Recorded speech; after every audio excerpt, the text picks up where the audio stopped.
ఒక్కసారి కొమ్మూరి గోల్డ్ కి కాల్ చేయండి. తాకట్లో ఉన్న మీ బంగారాన్ని విడిపించి మార్కెట్ ప్రైస్ కి వాళ్ళు కొనుక్కుని మిగతా డబ్బులు మీకు ఇచ్చేస్తారు. రిపీట్. హాయ్, వెల్కమ్ టు మనం టీవీ. మనం టీవీ మన కోసం. ఆ పార్టీ ఓల్డేజ్ హోమ్ అవ్వబోతుందా? అందరూ వృద్ధ నాయకులను పార్టీలోకి తీసుకుంటున్నారని విమర్శలు వస్తున్నాయా? అలాంటి విమర్శలకు పార్టీ ఎలాంటి సమాధానం ఇస్తుంది? ఈ ఓల్డేజ్ హోమ్ కామెంట్ పై పార్టీలో ప్రశ్నిస్తున్న యువ నేతలకు పార్టీ ఎలాంటి భరోసా ఇస్తుంది? Watch the story. కాంగ్రెస్ను తిట్టకుండా తిట్టి చివరకు రాజీనామా చేసిన మాజీ మంత్రి జీవన్ రెడ్డి కారెక్కేందుకు సిద్ధమయ్యారు. అయితే ఆయన అధికారికంగా చేరకముందే గులాబీ తోటలో చిన్నపాటి ప్రకంపనలు కారణమయ్యారు.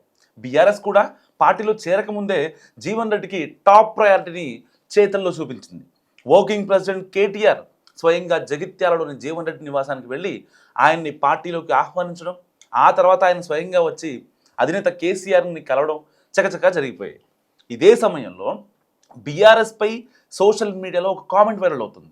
బీఆర్ఎస్ ఓల్డేజ్ హోమ్గా మారిందన్న కామెంట్లు చక్కర్లు కొడుతున్నాయి. ఇప్పటి వరకు అనేక పార్టీలు తిరిగి తమ రాజకీయ ప్రస్థానం ముగించే సమయానికి బీఆర్ఎస్లో చేరుతున్నారన్న సటైర్లు పేలిపోతున్నాయి.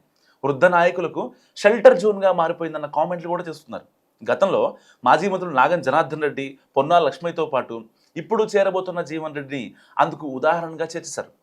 సో సోషల్ మీడియాలోనూ ప్రత్యర్థి పార్టీల నాయకుల్లో ఇలాంటి వ్యాఖ్యలు చేయటం లేదు. సొంత పార్టీలోని కొందరు యువ కార్యకర్తలు ఇలాంటి కామెంట్స్ చేస్తున్నారట. సో అన్ని పదవులు అనుభవించిన ముసలి నేతలకు మళ్ళీ మళ్ళీ అవకాశాలు ఇస్తే తమ పరిస్థితి ఏంటని ప్రశ్నిస్తున్నారు. అంతటితో ఆగని యువ నేతలు సదరు ఓల్డేజ్ లీడర్లు పెద్ద పెద్ద పదవులు అనుభవించి వచ్చిన దారిలోనే తుర్రుమంటారని ఉదాహరణతో సహా చెప్తున్నారు. అయితే గులాబీ అధిష్టానం మాత్రం వీరందరికీ సర్జెప్పే ప్రయత్నం చేస్తుంది.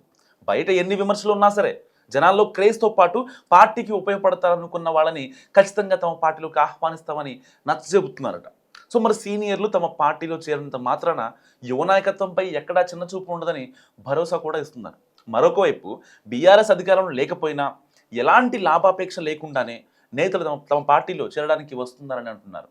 ఈ సమయంలో పార్టీలో చేరుతున్న జీవన్ రెడ్డి లాంటి నేతలను వ్యతిరేకించిన ఒకరిద్దరు యువ నేతలను ఒప్పించేందుకు ట్రై కూడా చేస్తున్నారు. మరి ఇలాంటి సమయంలో పార్టీ నేతలతో పాటు ఎమ్మెల్యే స్థాయి వ్యక్తులు కూడా తమ భవిష్యత్తుపై పార్టీ దగ్గర మొరపెట్టుకున్నట్టుగా గుసగుసలు కూడా వినిపిస్తున్నాయి.